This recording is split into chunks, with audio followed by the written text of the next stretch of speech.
days, hasn't it? So much has been happening. Paimon didn't think the meetings would go on for so long, but everyone seemed pretty fired up, huh? Paimon thought they'd be at least a little frightened. Well, Fremine was, now that Paimon thinks about it, but everyone else just looked a little surprised.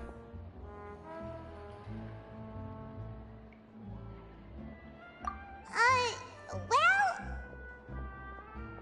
It's hard to say.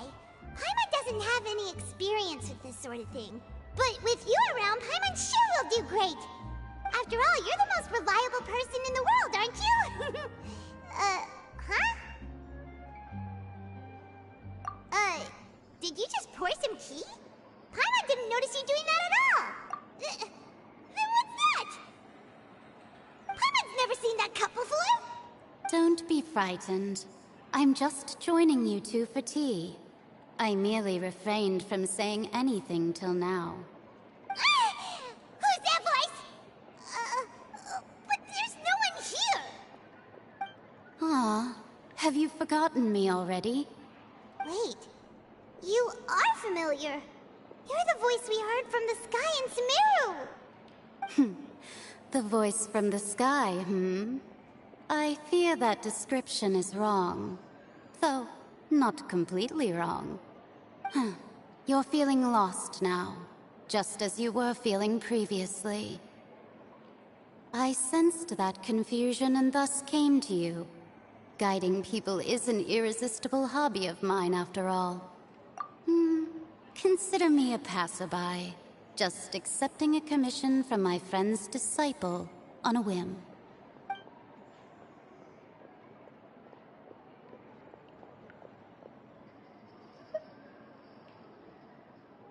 The prophecy. Yes, what has been prophesied will be fulfilled. You may view such things as the history of the future. What? Then is there any way we can stop it? I believe you have witnessed a failed attempt with your own eyes. Can everything in Teyvat so easily be changed?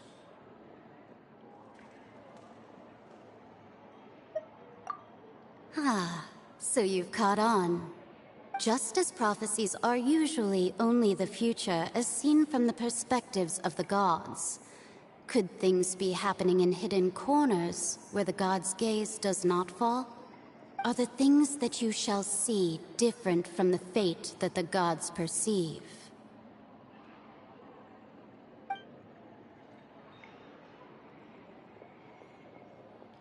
What is she talking about? It all sounds really impressive and important and stuff, but it also sounds kind of scary.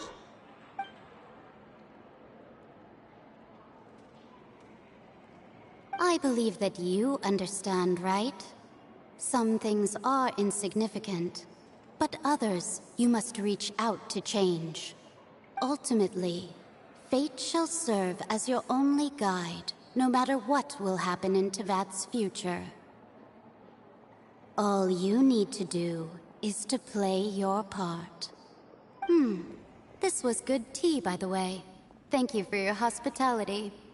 Well, that'll be all for today. The voice. It's gone.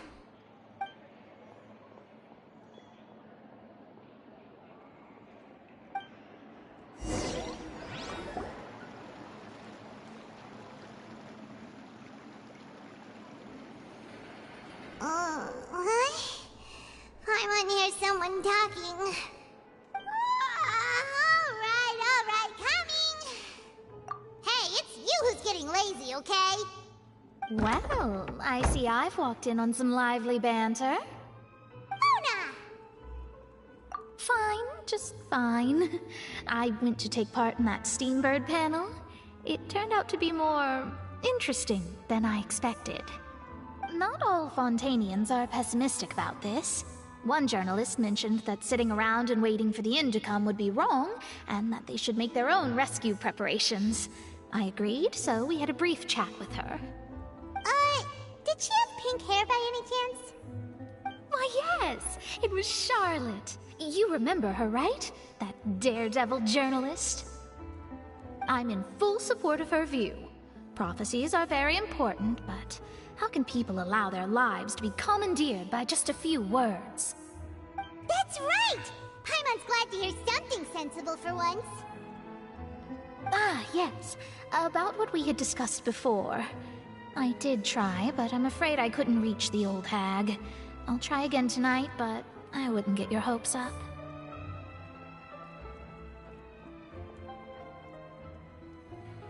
Huh?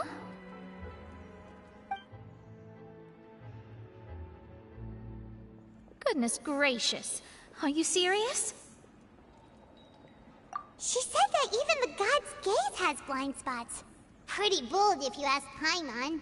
Most people would believe the gods to be all-knowing, right?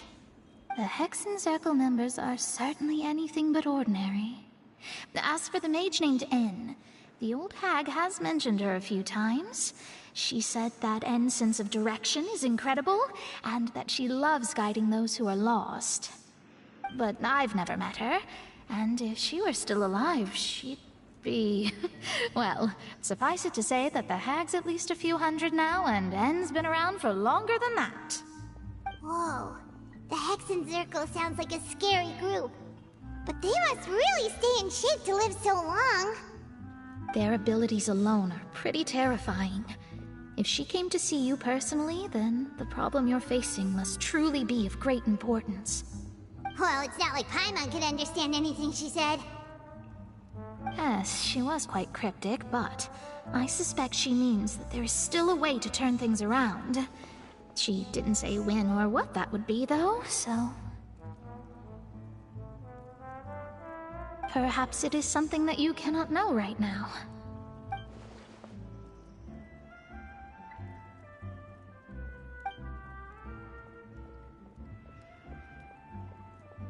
Traveler, Paimon, are you two all right? Oh, we're fine. We're just a little down right now. It kind of feels like the end is coming, you know? I see. I feel that same sense of desperation, too. I guess you could consider me someone who has often witnessed fate. So far as I have seen, it cannot be swayed. But even so, I still hope for, and believe in, miracles. Astrology is eternal and rational, but fate may not be. It is cruel, but it can also be beautiful. Perhaps that's what En was trying to tell you. Not to lose heart, and to believe that what you are seeing playing out before you is not yet set in stone. I did originally think of steering clear of all this, but I couldn't. Even if this is all futile, I still wish to help everyone. If we don't struggle to the last, then how can we face the end when it comes? Huh. You do have a point. There I go, talking about astrological principles again. Sorry about that. The moment I start talking about work-related stuff... I need to get going. It was worth trying to comfort you, even if only a little. I believe that you'll help those who are struggling in the same way I did. I suppose that might be why we always seem to meet by coincidence. Paimon feels kind of moved by what Mona said. But also kind of sad, too. Hey, Traveler. Paimon suddenly feels like going outside for a walk. Let's go. Let's walk around the city, shall we? There's a few spots we always like to walk by.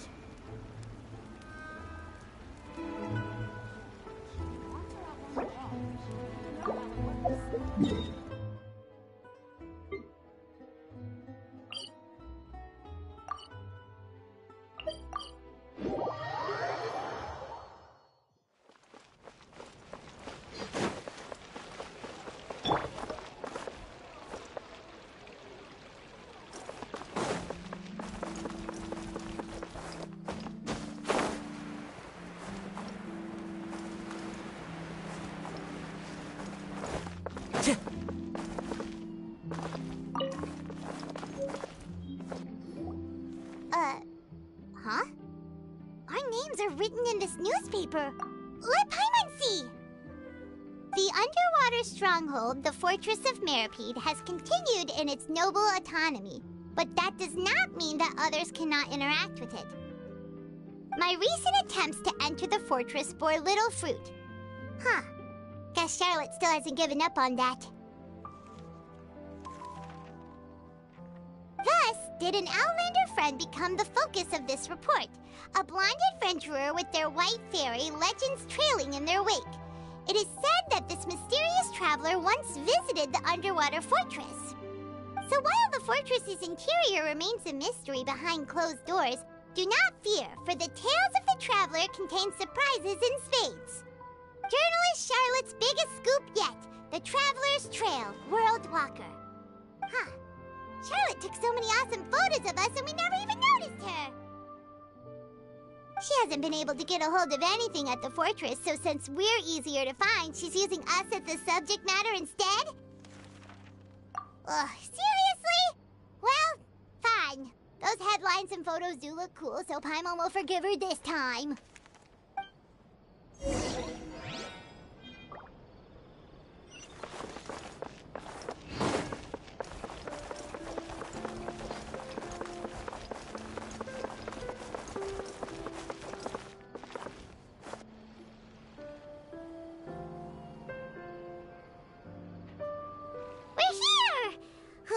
Paimon's hungry. Should we go in and get something to eat?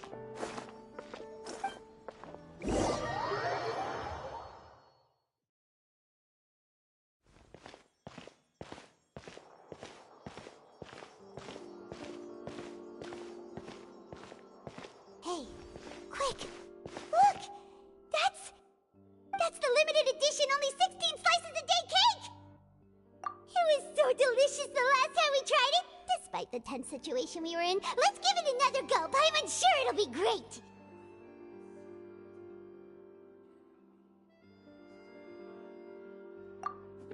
One slice of cake, please. Someone showed up after all.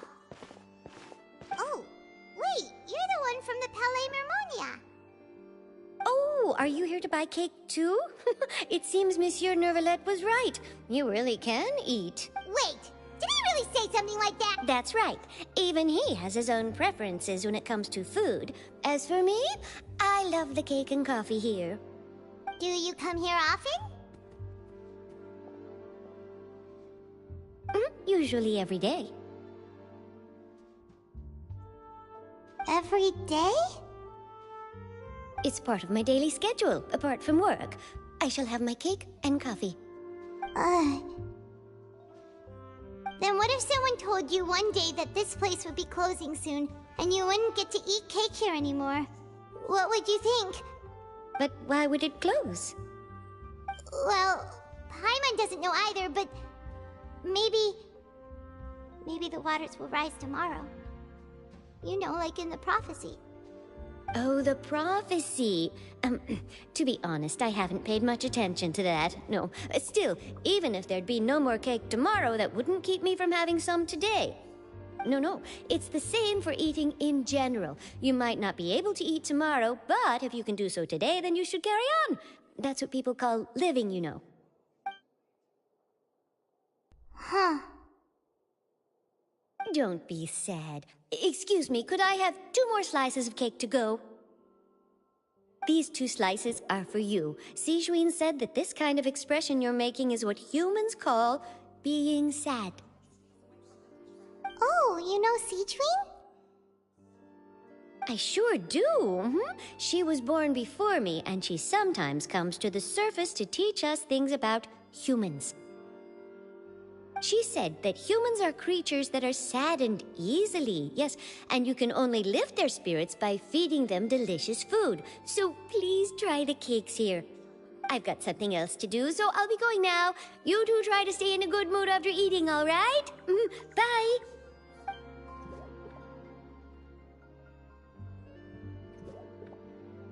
And there she goes. All right, let's dig in. Paimon's sure this... It's more delicious than last time! And the flavor gets even better with a sip of tea. It sure would be nice if we could come again. Sure would be nice if we could always eat delicious food here. This is about what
time to go.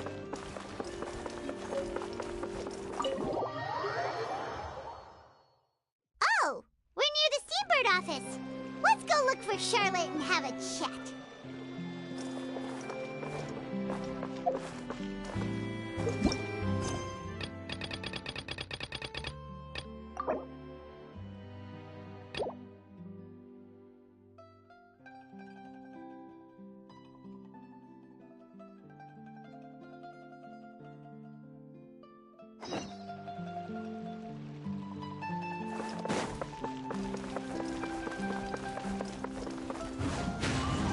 Follow the wind.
Wow! If it isn't the Traveler and Paimon! Oh, have you seen the article I wrote about you? Ha! You've got some nerve! You just used us to make some quick mora! Oh, you needn't worry about that. I heard that you were in Poisson some time back, so I sent you a letter to discuss just that. It appears you didn't receive it, though. It's all right, though. I've set aside the amount intended for you. I've even set the table with some food.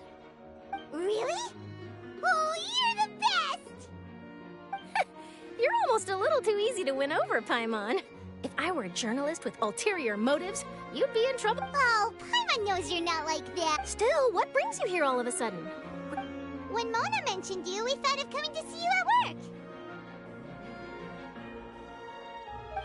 I see. It seems you've already bumped into Mona here in Fontaine. So she mentioned me? What did she say?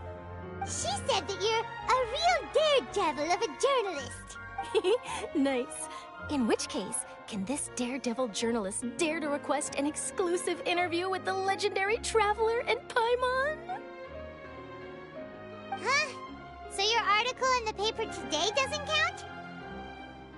Oh, of course it doesn't. That was more like live photography. What I'd like to do is dive deeper and ask you to... Yeah, are we even qualified enough? Why not? If I say you're worth an interview, then you're worth it. But not right now, of course. I'll need a few days to prepare.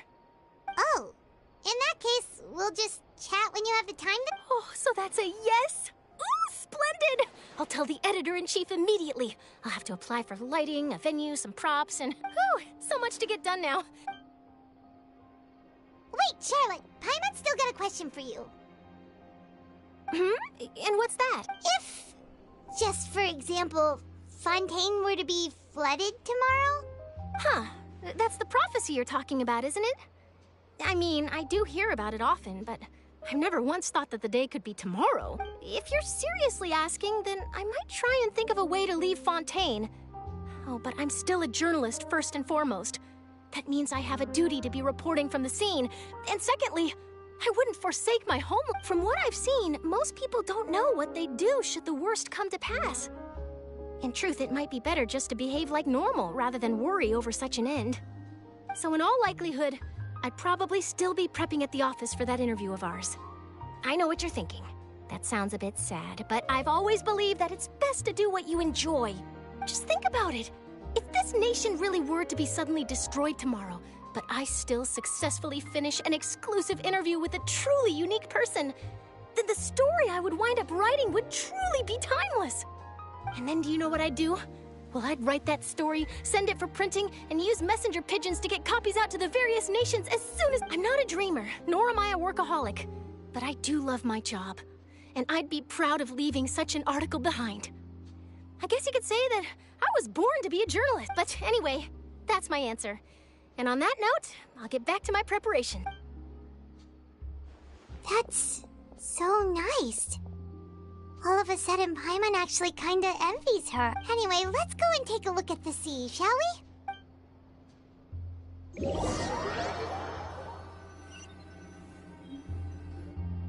The sea breeze and scenery can be a pretty soothing combo, huh?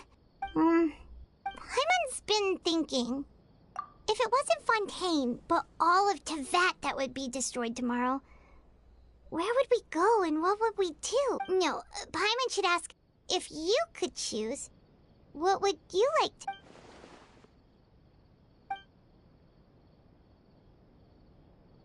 We've always been moving to the next destination, so we haven't spent much time thinking about these kinds of things.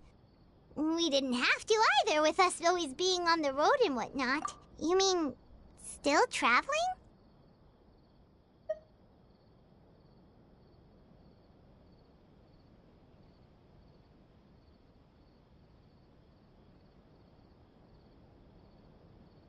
Huh. Wait, isn't that what we've always been doing?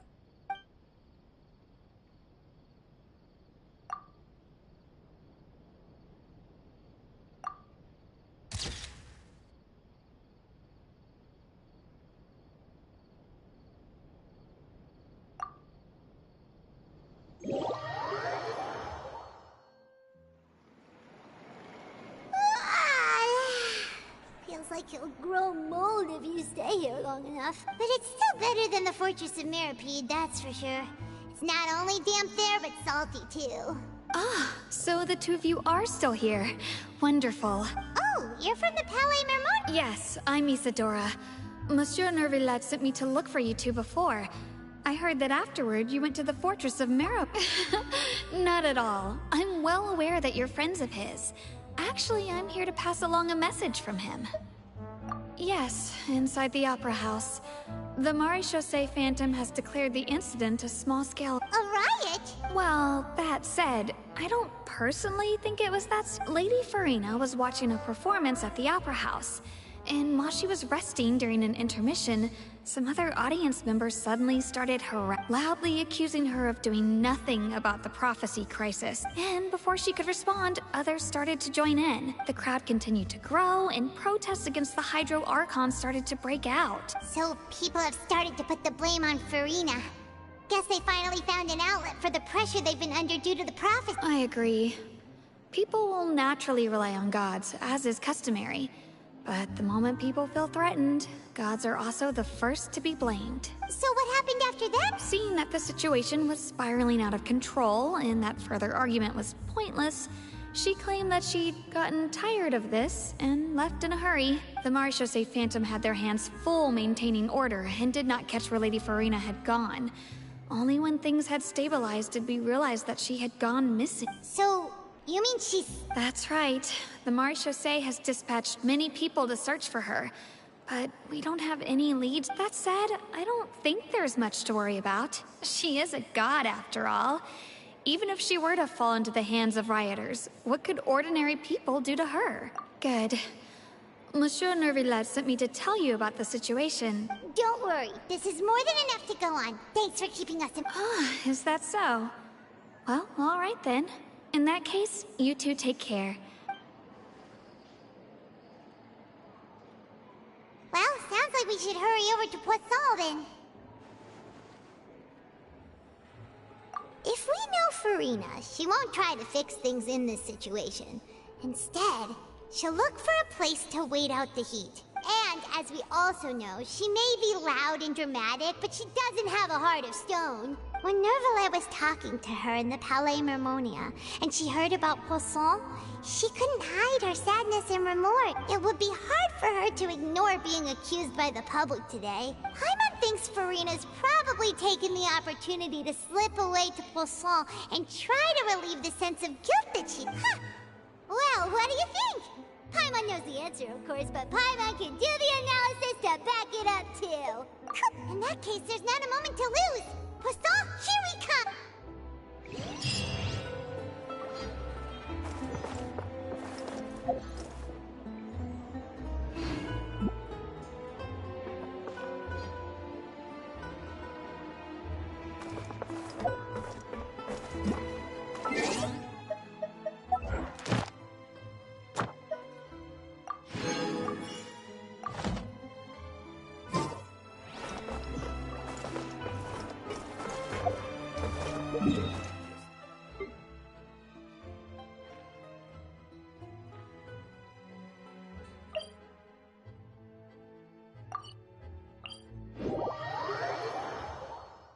This place looks deserted.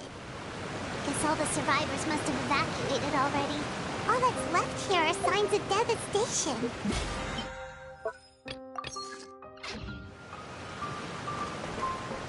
Could Farina really be here?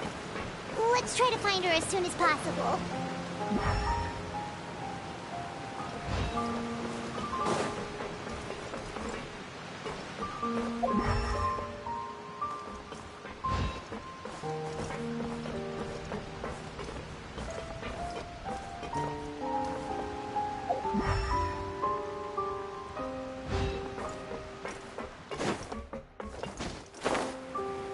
Yeah.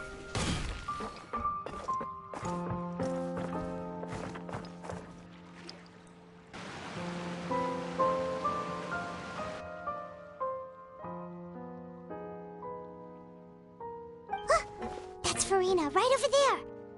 She really is here all on her own.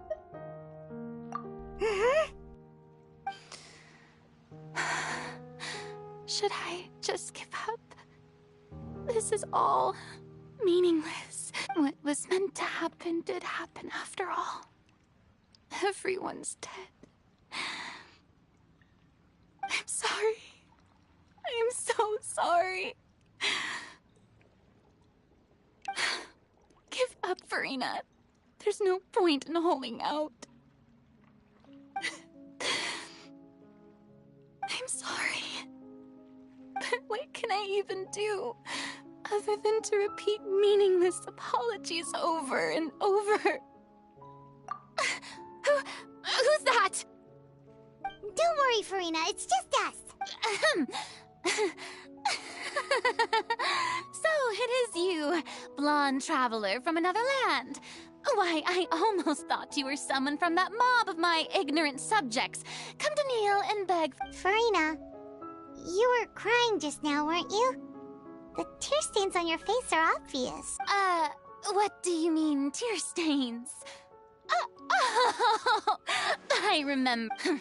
Who did that uncivilized rabble think they were? Disturbing my enjoyment of the arts. They even dared to tout their Archon. I must teach them a lesson. I can just imagine their twisted and frustrated faces once they realize that I'm nowhere to be found. Oh, and I'm sure Nouvellette and those people from the Maréchaussée Phantom are freaking out right next to them, too.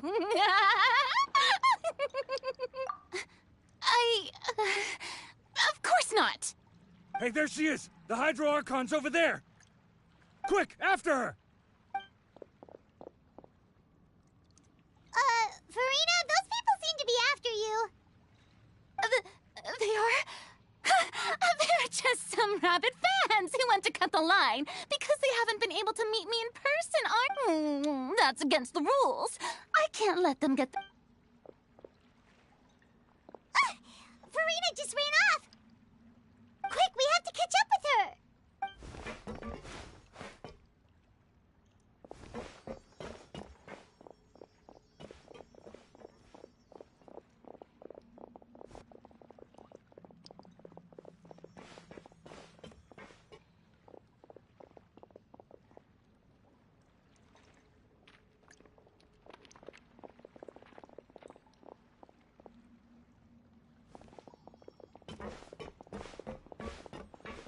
This should be the place, right?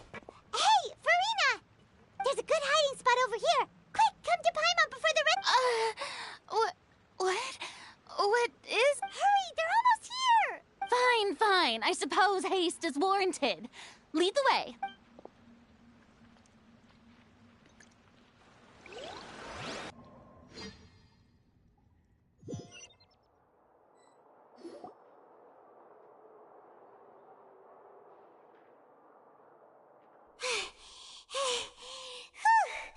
Paimon's exhausted. I'm so tired. I totally thought they had caught me. No, I merely gave in to the sheer enthusiasm they displayed. You're right. Yep, that's a good girl. What's happening? The ground's shaking. Yeah, a quake of this kind preceded the flooding in Poisson, didn't it? It can't be. Well, there's no need to worry too much about that. Nouvellette's made some emergency plans, so the evacuation should... Yeah, but the people of Poisson, they've...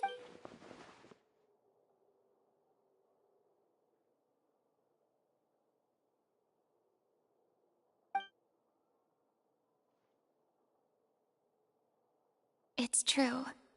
I've been investigating the prophecy for hundreds of years. I once had informants all over Tevat, searching for clues and feeding information back to me. I've tried all kinds of ways, too, to hold back the sea. Anything to keep the coastline from advancing, but all my efforts proved to be futile in the end.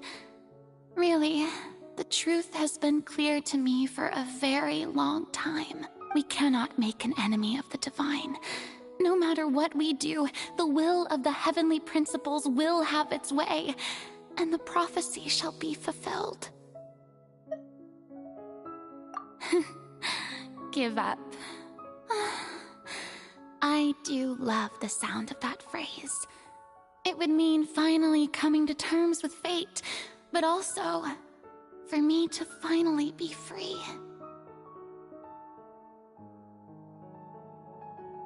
Indeed, I've thought about giving up so many times, especially after we almost lost Poisson. Fate is really unreasonable, isn't it? It has no heart and obeys no rules. The prophecy has only just started to come true, and so many people have already lost their lives. But just now, it all became clear to me. I still don't have the right to come to terms with fate on behalf of everyone else. As long as the final moment hasn't come, it's still not too late. Don't worry. I will keep hope alive for everyone until the Well, that's enough for now. I got the impulse to play the stricken maiden, but honestly, considering my rank and station, that wasn't a good fit at all. Don't take any of what I just said seriously. Come on! Paimon could have sworn you were actually being honest just now.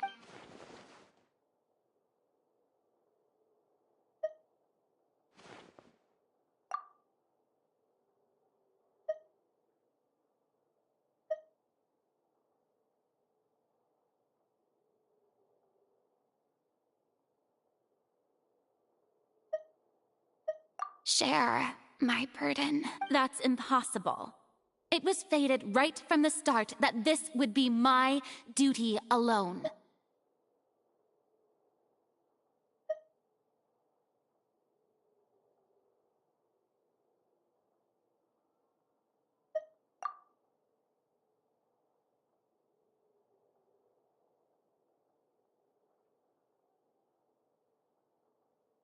A witness. Yes, I've heard that you came to Tevat from beyond the stars, yes. In other words, you never belonged here. And if Tevat is, in its entirety, a show on a stage, then you're just a spectator, aren't you? If that's the...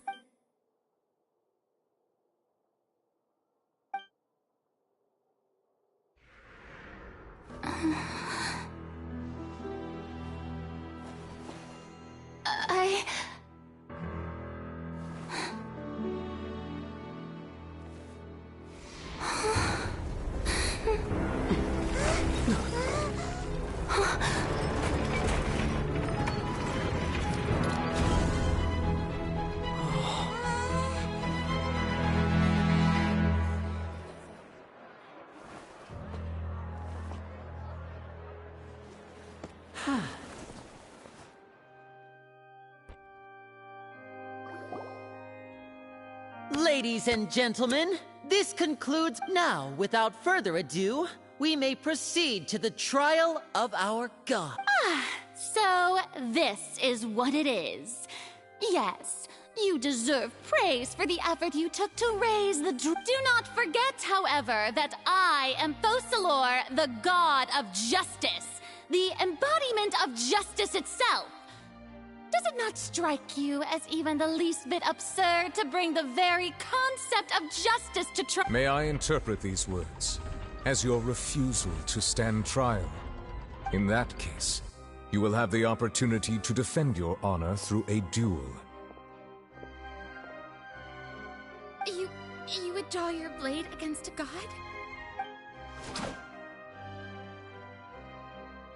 I see. It seems like you have made up your mind.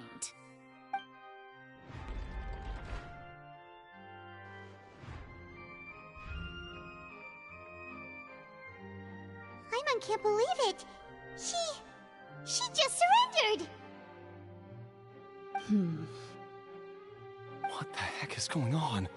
Did I just see an Archon surrender? Wow, how utterly humiliating. Lady Farina, what is the... Shh! It would seem that there has been a misunderstanding.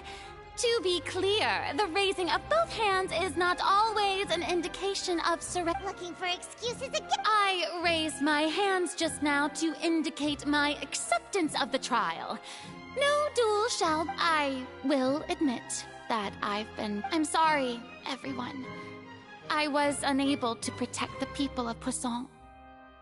It is my duty to stand trial for my crime. You are not the only ones to be disappointed in me. I, too, am exceedingly... But now, it is time for Farina, will use this trial to show the world this time, I applaud and rejoice. One of the most outrageous and fantastical arcs known to the opera epiclese is now unfolding before your eyes. Mark my words. This shall be one of the most exhilarating and brilliant shows ever to grace the stage of Fontaine! The trial of the Hydro Archon, Fosalor, will Oh, no! Why does it feel like Farina just took over the whole thing? Like, come on! Didn't she just get forced to stand trial? Also, even though she's still acting super dramatic, she is taking this seriously. All right, then. Who will be my opponent? The court asks the prosecutor to please take the stand.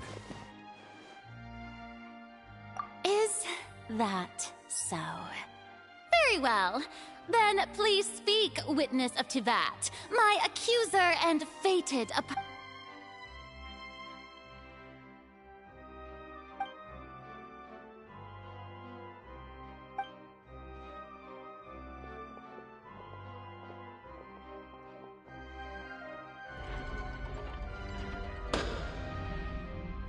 Also, please allow me to ask, as a final question before the trial begins, just how much work did you do to force me? Well, we did do a lot of prep after the meeting that day.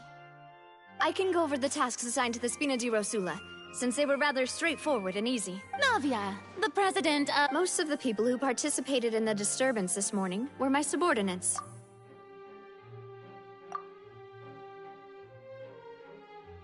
They changed into plain clothes and came to the people's resentment against their Archon has been building as more and more of the prophecy is fulfilled.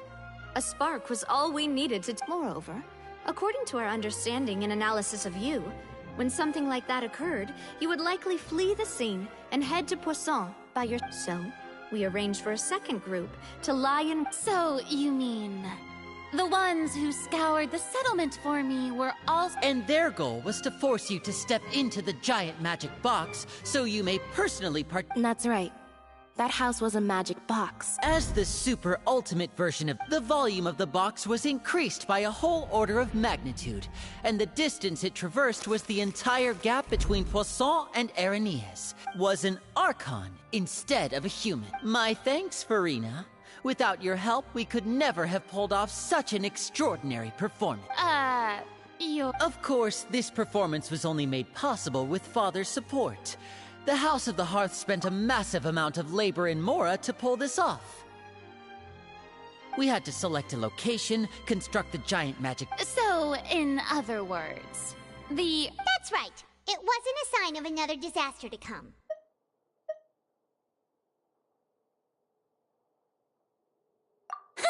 Then, I can guess Nervilette and Clora, you gathered a crowd, prepared a stage, and made sure that the champion duelist would be immediately ready for a fight. Also that as soon as I appeared on the stage— Yes, that is...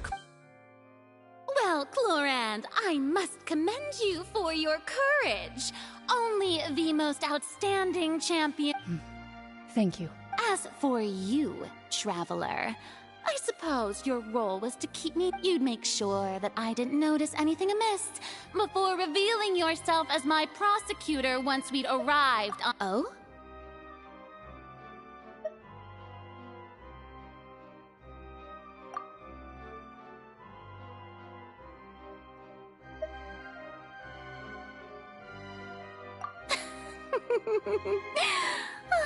Is that so? Then I suppose I must have missed my final chance. It's fine. It matters not. The stage is already set, so there's no reason to disappoint the audience. Let's see this trial through to the—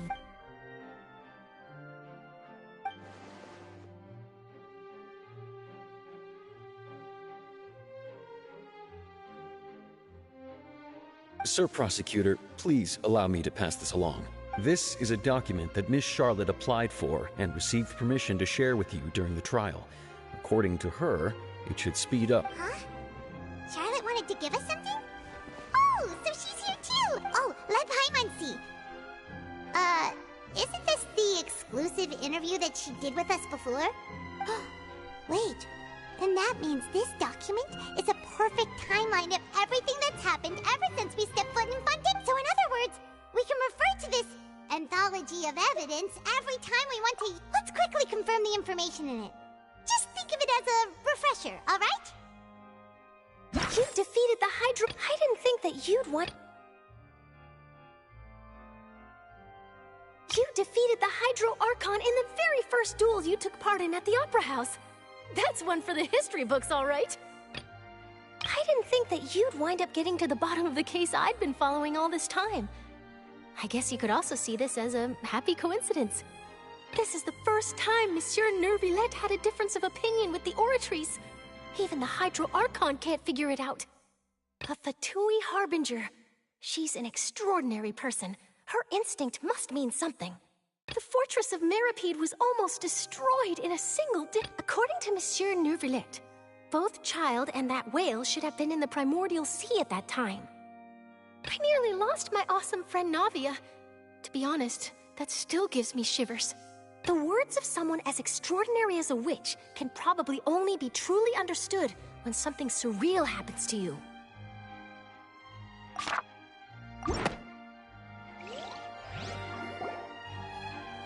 The prosecution and the defense are both in position. The trial shall now begin. Oh, come on, Nervillette. There's no need to repeat all the unimportant Just fast forward to the part where the prosecution lays out my offenses. As the defendant and the lead actress of this performance, I still haven't even been informed of my supposed guilt in all of this. Of course, it is only natural for humans to struggle to understand the actions of a god. However, you will need more than that to convict me of a crime. That's true, but my charge here is unrelated to your conduct as an Archon. Instead, I would like to charge you as a fraud who's never been the Archon in the first place. Wait, what was that? Lady Farina's a fraud? Hey, I came here thinking that we were going to try the Hydro Archon for forsaking her duty, but did I hear that right? She's not our Archon at all? Charge accepted. Lady Farina, do you plead guilty to the charge?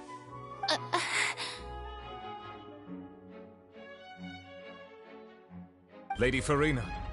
I plead not guilty. How can I be guilty? There is no way that I, Focalor, otherwise known as Farina de Fontaine, a member of the Seven and the Regina of all waters, kindreds, peoples, and laws of Fontaine, could be anything other than your true Archon.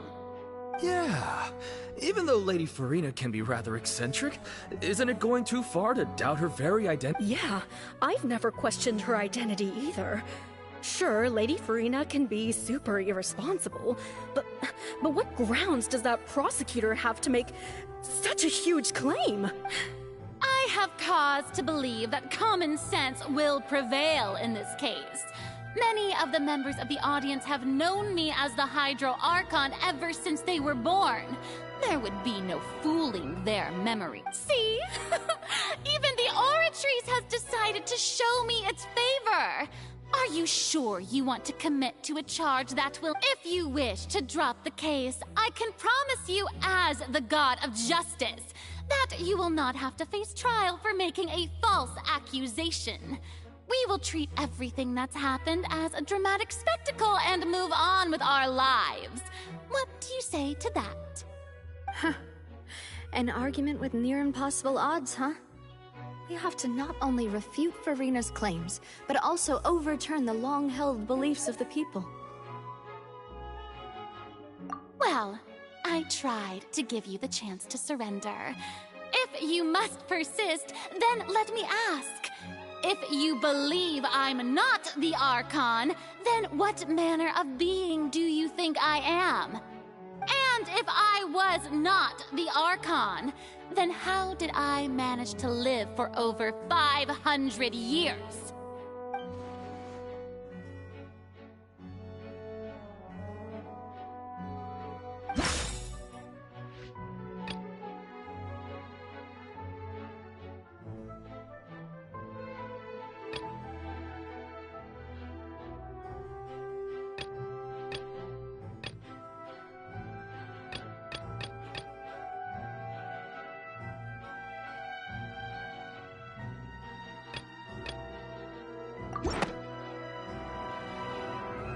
First of all, you may be a member of another long-lived race, which would allow you to naturally possess an extended lifespan. And second of all, even if that wasn't the case, there could be other ways to extend your life. Who gave you that idea? Was it the knave? You'd sink so low as to use a harbinger's words against me. A curse? I once thought it possible that the aura of an Archon might naturally resemble a type of curse. But in light of this claim, perhaps what I sensed was not your divinity, but a curse after all. Neverlet sensed it too, huh?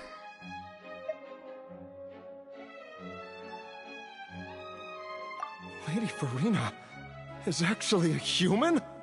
Well, it is true that it's extremely difficult to tell humans and gods apart just by looking at them. It's not impossible.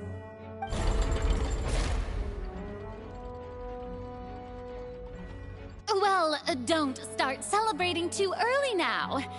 Even if I have been carrying a curse like you said, how does that prove that I am merely a human being?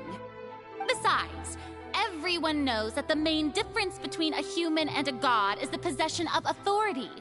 Gods can do what humans cannot. That's why they're worshipped as gods. For centuries, manifestations of my authority have served the nation of Fontaine.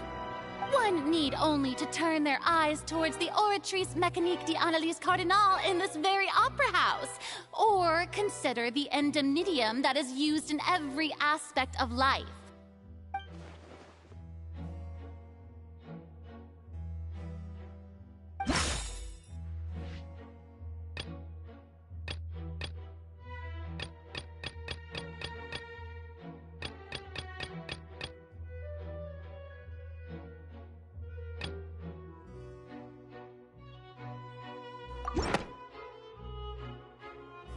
You tried to reference the Oratrice.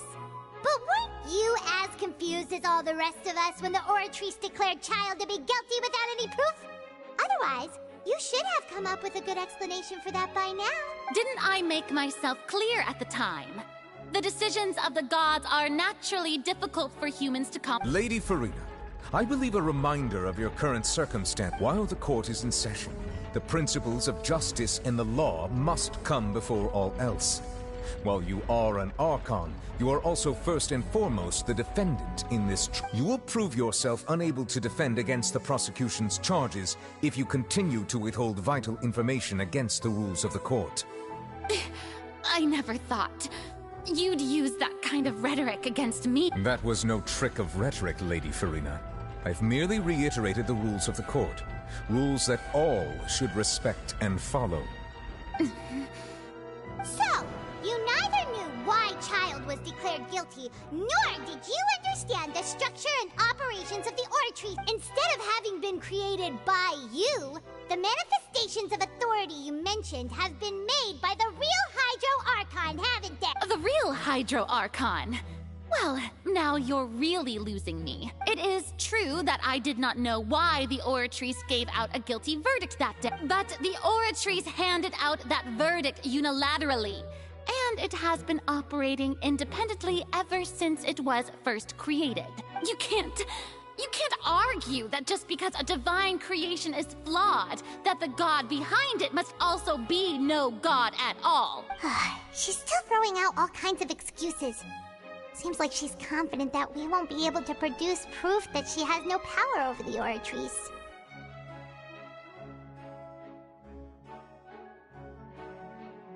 My power as an Archon. There are many ordinary citizens in the audience. How can I just care? If that poses a concern, I'm prepared to extend my protection to the audience. You don't need to go that far.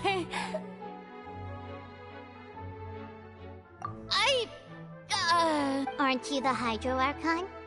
Or is it that you can't even wield the power of Hydro, much less the authority of a god? Indemnitium! Yes!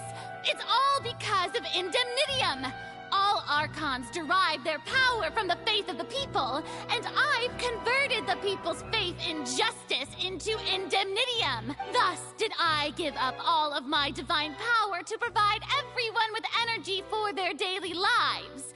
Have you ever seen a more magnanimous... Isn't that a huge stretch? Yeah, no matter how generous an Archon can be, how could they give up all their power? Can a god with no power even still be called a god? It seems like nobody's buying Farina's excuse. Hey, come now, everyone. Please don't... I'm still the same Farina you knew, right? The one that you loved. Please? You've got to believe me. If what the prosecutor said is true, she really has committed a great... Did she deceive all of us? And all of our parents and grandparents too? And all of our ancestors? Ever since they were born? Enough. That's enough. Tell me then, if I'm not the real Hydro Archon, then who is? If you have no evidence of another Hydro Archon's existence, nor can you find anyone who can back up their claim to be such, then what grounds have you to say that I'm not actually the real deal? Wow, she came up with yet another argument. How can we refute her yet?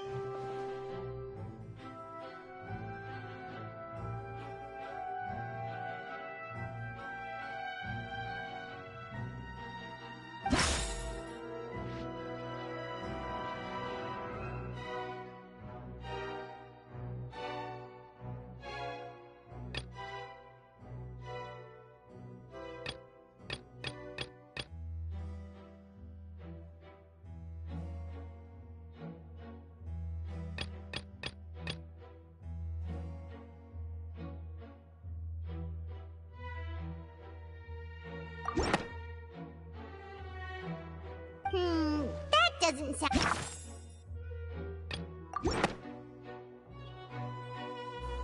It has been established that all Fontanians can dissolve in water from the... Since you insist on claiming to be a god and not a human, then there's a method that you can use right here and now to eliminate all... Miss Navia, please apply to serve as a temporary attorney for the prosecution before addressing the court.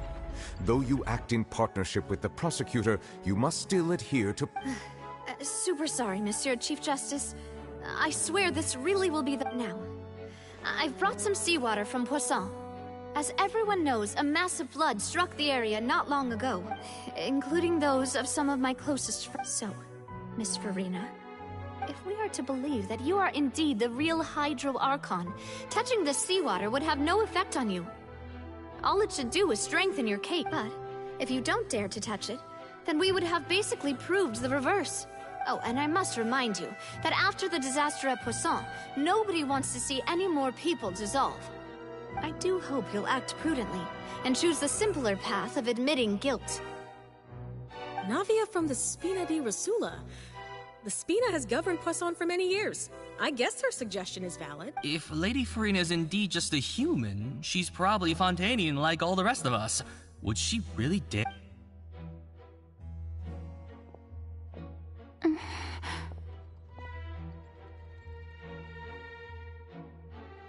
Lady Farina, this test has been unilaterally proposed by the prosecution.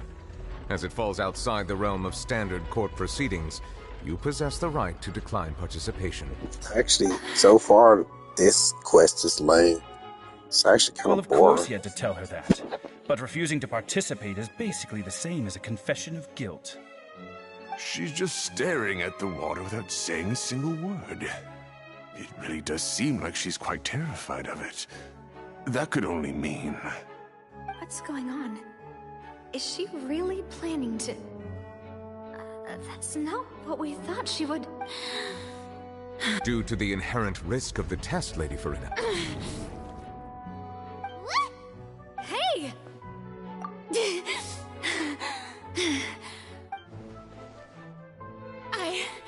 I'm fine! Look at me, everyone! Will you believe me now? I really am your Archon! I'm nothing like a normal human who would fall apart as soon as they touch this water! Really? Miss Siegewin? If you're present, Miss Siegewin, please come forward and attend to the defendant. Siegewin?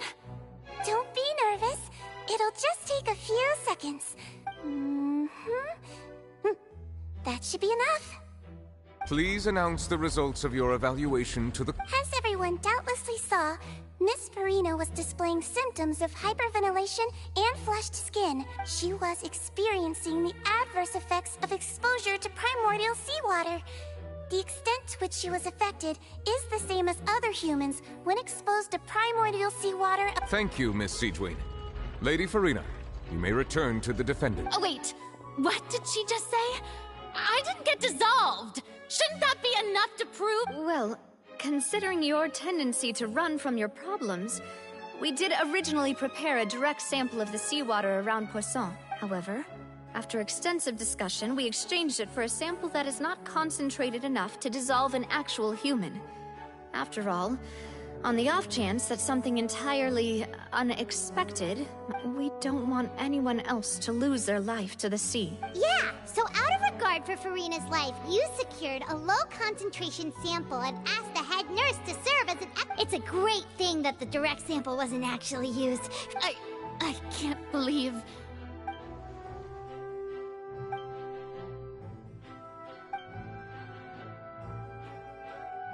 Listen to me, everyone! Please don't give me such cold and disdainful looks!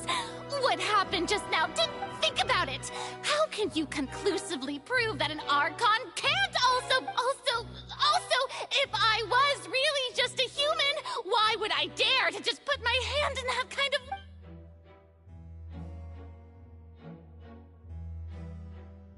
Please, everyone, anyone, just listen to me! I swear, I really am your Archon!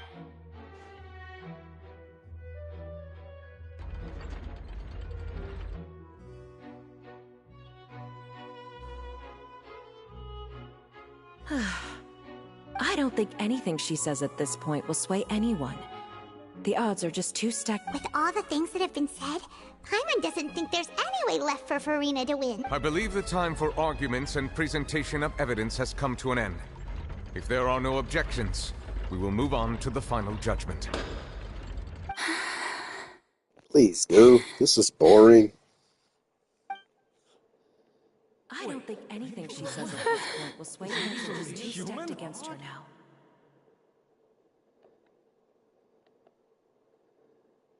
This is so boring. God, they won't let me skip past this? In my capacity as Chief Justice, I shall now render judgment on Farina's misrepresentation of herself as the Archon of Fontaine. As a human who knowingly deceived her fellow citizens, Farina is... guilty. Whoop.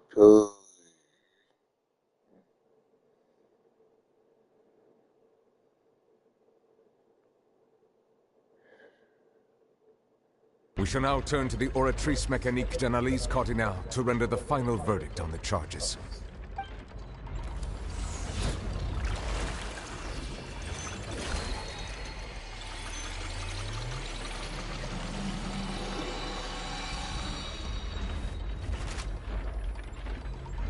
According to the judgment of the Oratrice Mécanique d'Analyse Cardinale, Farina is... Well, what's wrong? What's the Oratrice's verdict? No. The Oratrice also displays a guilty verdict. Isn't that correct, then? However, the exact wording of the verdict is thus. The Hydro Archon, guilty, to be punished via the death sentence. The death sentence? That's actually one of the available sentences?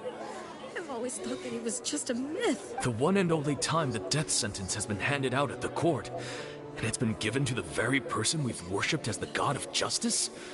What an unexpected twist. Farina's been sentenced to death by the Oratrice? We just wanted to use the trial to show her the seriousness of things so she'd tell us the truth. How did things end? This outcome is indeed quite strange. According to Fontaine's current definitions of justice, as well as its recommendations for criminal sentence, is this sentence really appropriate for the crimes that have been committed? Yeah! Even Fauché wasn't sentenced to death by the Oratrice. You know, the real evil mastermind behind the serial disappearances case.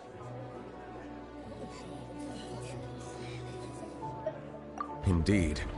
Not only is Farina's sentence overly excessive, the very point of our trial today was also to prove that Farina has never been the Hydro Archon in the first place. But now, the Oratrice seems to have deliberately invoked the title of the Hydro Archon. What does this mean?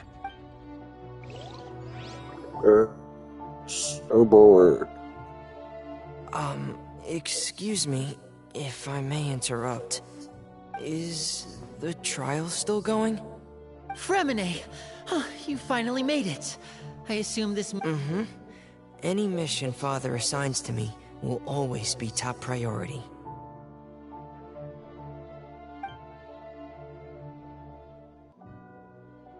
Is that the first prophecy slate?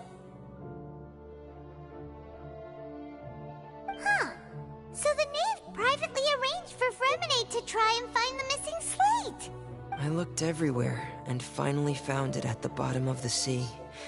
It took me a long time to get around some dangerous stretches of water. But has the trial already concluded? Then... doesn't that mean I've come too late? Oh no. Thank you for your hard work, Mr. Fremine. Please allow me... Traveler, I believe that you have already seen the other existing slates, and would like you to come here and Huh? So what do you see? What is it?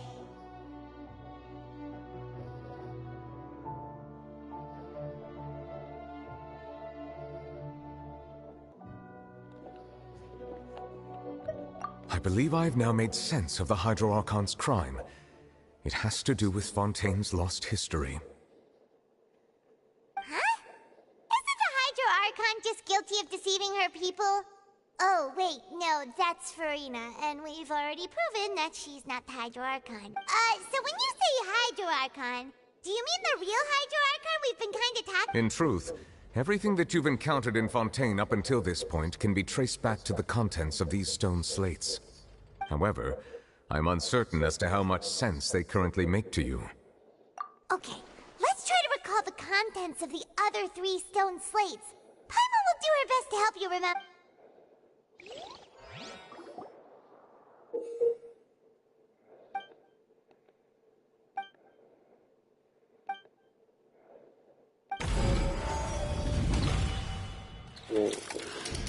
The first stone slate describes what you just said. It seems to show the previous Hydro Archon using her divine power, and then the Oceanids turn into humans. Okay. Does that mean that Fontainians are transformed Oceanids? Oh, Paimon wasn't expecting that. But if Oceanids can turn into humans, then perhaps this process can be reversed as the second stone slate shows Celestia floating in the sky, and the Hydro Archon and her people worshipping it together. But the heavens still brought judgment down upon them. This must be the point when the Hydro Archon and the Fontainians were branded with their original sin. Does this mean that the original sin and the Hydro Archon sin are the same thing? The third slate shows the Hydro Archon sinking into the sea surrounded by many people. That reminds Paimon, didn't we also watch that happen to someone else? Well, the fourth slate is the prophecy the Fontainians have been talking about. People dissolving into the sea, the Hydro Archon crying on her throne, and so on. We didn't believe that such a crazy disaster could happen at first, did we? But after that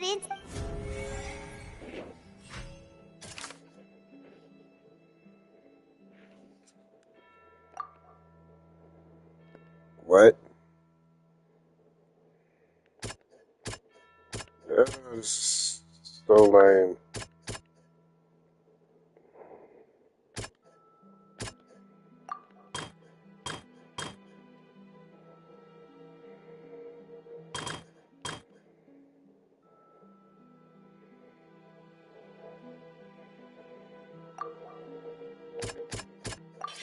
It's not as simple as falling into the... When Navia fell into the sea, Her consciousness was... The stone slates show the people gathered around the Hydro Archon in the sea. Could that be alluding to the same thing?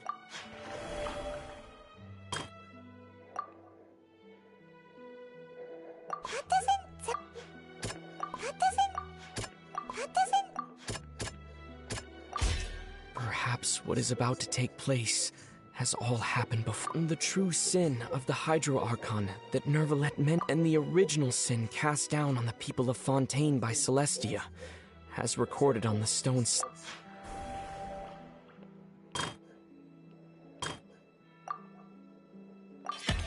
We know from the case of the serial disappearances, and the first stone slate tells us that long ago, the Hydro Archon used her power to turn Oceanids into humans.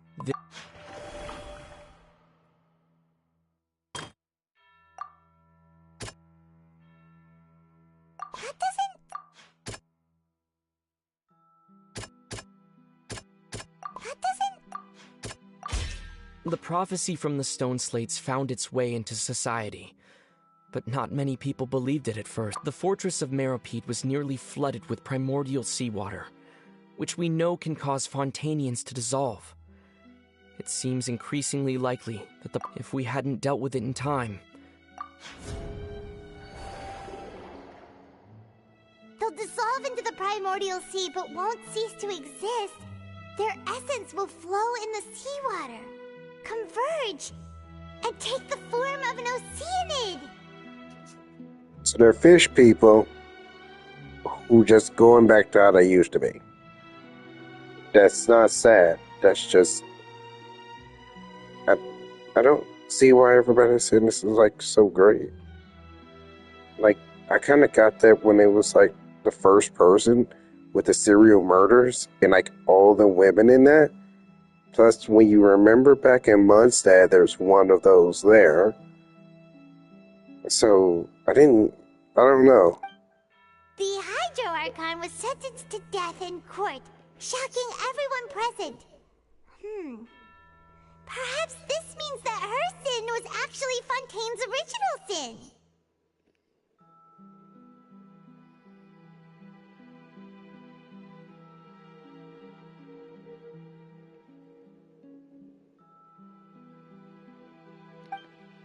Navia fell into the water inside those ruins. The eruption of the primordial sea at the stone slate's contents can all be verified by research.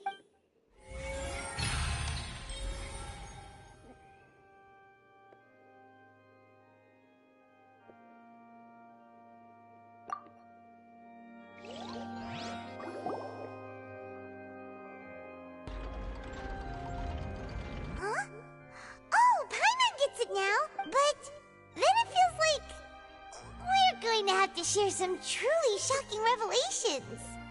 Let's hear them.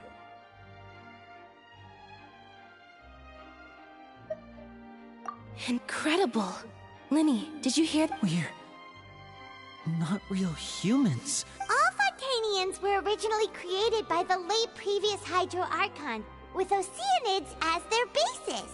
The evidence for that can be found in how only Fontainians could dissolve in primordial seawater. And how all the girls Vacher dissolved were also turned into Oceanids.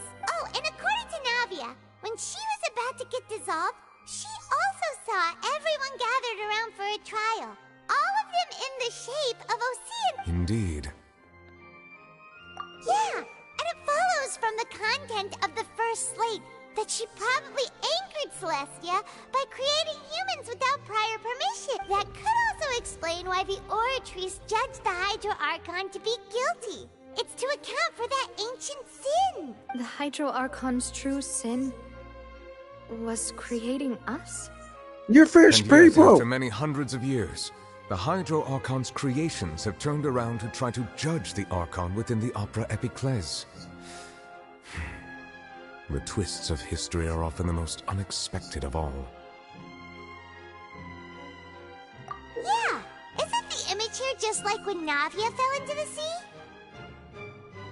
So wouldn't it be trying to show the image of the Hydro Archon also falling into the sea once the prophecy has been fulfilled in the fourth slate?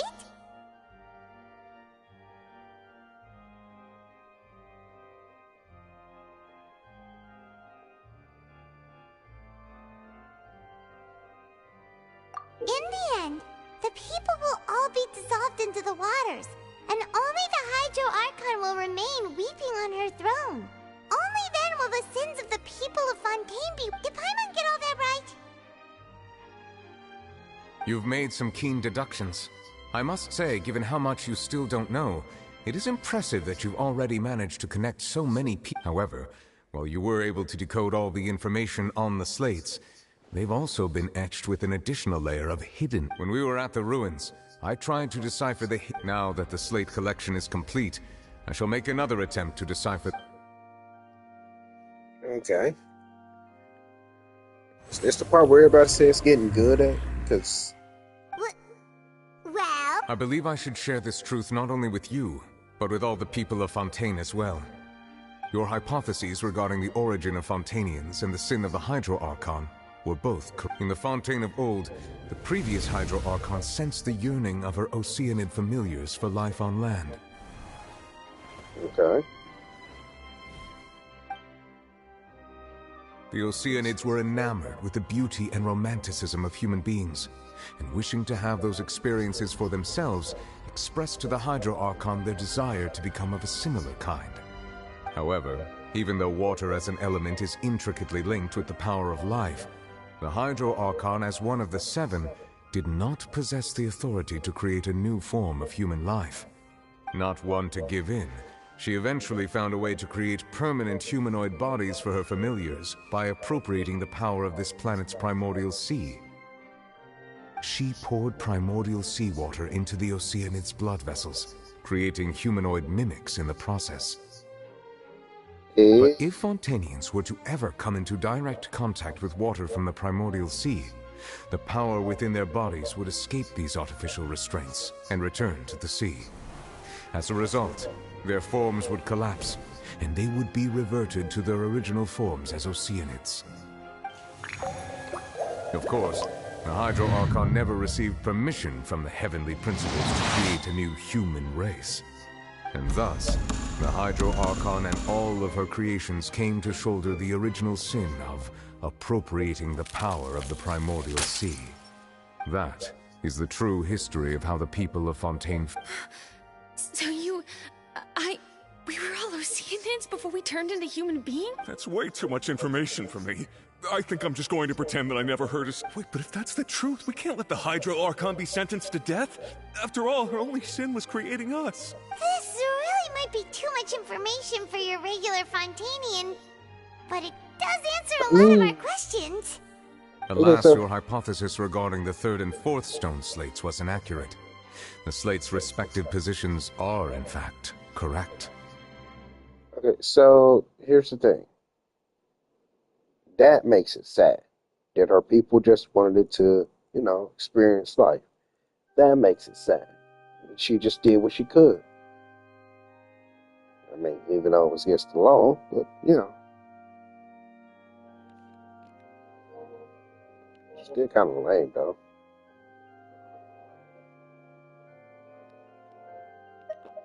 A key point of the visual on the third slate is how all the individuals depicted in the water are humans rather than Oceanid. They have not been dissolved, which implies that the water depicted in this slate is not water from the primordial sea. The nation of Fontaine is the nation of Hydro, as well as the nation of trials and justice. Instead of being the literal element, the water in the scene symbolizes judgment and justice. You may also recall Navia's experience. When she fell into the sea, her consciousness was surrounded by that of many others who intended to hold a trial to determine her fate. Therefore, the meaning that the people of Fontaine shall try the Hydro Archon at the court of justice. Yes, it refers to our present situation. I think I'm following now. So, what you're saying is, even though we decided to put on this trial to avoid... In truth, everything we've done has happened exactly as the prophecy foretold. So now, it seems, we're the ones making... What should we do? Huh. No matter what, the prophecy will be fulfilled. If that's the case, does that mean the scene in the fourth slate... Traveler, I would like to point out another small fallacy in your deductions about the fourth slate. You probably thought that the eruption of primordial seawater beneath the fortress of Meripede served as the surest sign that the prophecy... However, I believe that rather than being a sure sign, that eruption could in fact only be a small warning. As for the root cause of the catastrophe, I believe you've already encountered it once before.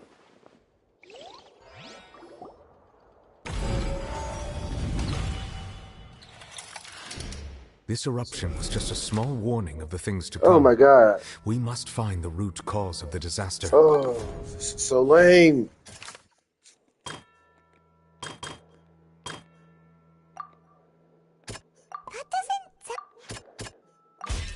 It was both dream. If we're talking about a true culprit, that could only be that thing inside The truth, the original sin, the trial.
Oh, okay. That was way too close! That was cool. That thing just burst into the Opera House! Wait, was that the huge whale you saw in your dream? So we've met it at last. I understand very well why it has chosen to make an appearance here. That whale does not belong to Tevat. It is a monster that has traversed the stars, weeping all the while. It has been greedily consuming the energy from the planet's primordial sea, using it to grow. That is the main cause for the rising sea levels. And once it has finished consuming all of the energy contained within the sea, its next step will be... You said that when the Hydro Archon first created Fontanians out of Oceanids, she filled their blood vessels with primordial seawater. Precisely. That whale finds the blood of Fontanians nigh impossible to resist. Therefore, when it left the primordial sea, it decided to make its next stop a packed opera house full of food. We just barely managed to push it back, right? In that case, won't it come back to target the people again when— That is correct. Indeed, it is more accurate to say that we should thank that Harbinger for buying us some time. Without him, the whale would have likely come onto land far sooner. From the way he looked, he must have been fighting the creature for quite a long time. That battle maniac. We've always known that he had a special connection with that whale, but we definitely didn't expect it to help us out like this. Anyway, now that we know that this whale is the actual cause of the disaster recorded in the prophecy, all we need to do to stop the prophecy would be to find a way to beat it up, right? It is too late. It had already absorbed too much of the primordial sea's energy before we could notice it. At this point, it has become practically integrated with the sea. Even if the entirety of Tevat were to be destroyed, it could still survive and swim off towards some... That's not something I will— We've already done We've come so far. Indeed. That's not how— I'll fight it to the end. So the prophecy will be fulfilled no matter what, huh?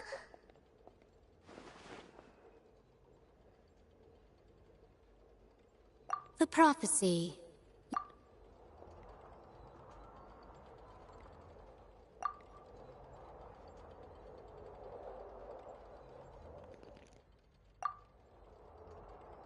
Just as prophecies are you. Ultimately.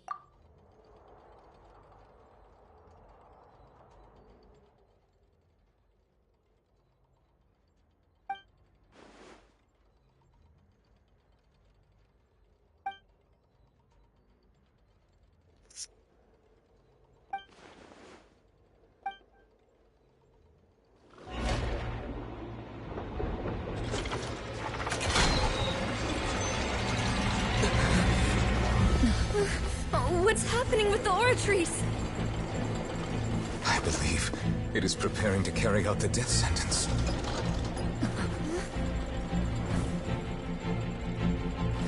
Furina!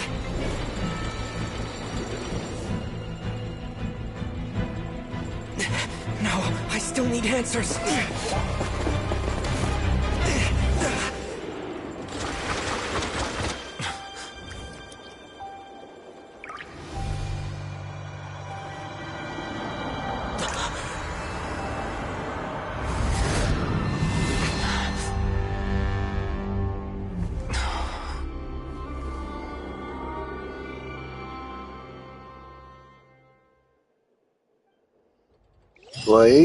Wait, what just happened?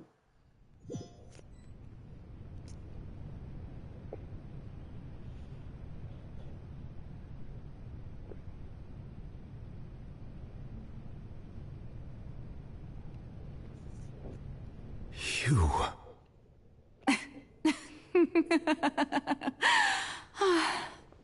Sorry. That shocked expression on your face is just too amusing. I couldn't help myself. You are not Furina. Who are you?